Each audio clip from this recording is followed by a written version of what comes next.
দেখতে পাচ্ছেন এই মুহূর্তে লোকজন যত্রতত্রভাবে তাদের জিনিসপত্র আসবাবপত্র ঘরের আসবাবপত্র নিয়ে তারা দৌড়াদৌড়ি করতেছেন।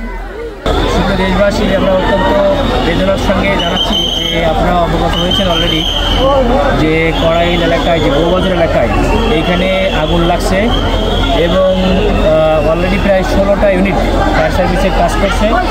আমরা এখানে আমাদের জামায়াত ইসলামের পক্ষ থেকে আমরা এসেছি, আমাদের অসংখ্য নেতাকর্মী বিভিন্ন ইউনিটে ভাগ করে তারা সর্বাত্মক সহযোগিতা করে যাচ্ছে। তো এখনও আগুন নিয়ন্ত্রণে পুরোপুরি আসে নাই, অসংখ্য মানুষ তাদের ঘরবাড়ি ছেড়ে চলে যাচ্ছে।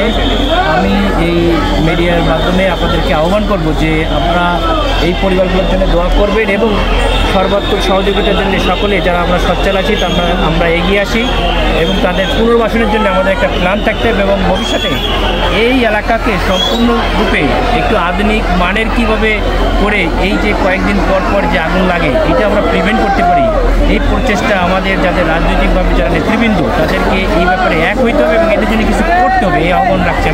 এই গিটাকে ঠিক হোক, তারপর আমরা ইনশাল্লাহ পাশে থাকবো, ঠিক আছে? আমরা পাশে থাকবো মা, আমরা পাশে থাকবো মা, আমরা পাশে থাকবো ইনশাল্লাহ, ঠিক আছে? ঘরটার আমরা দেখবো, আল্লাহ আল্লাহ করে না, ঠিক আছে?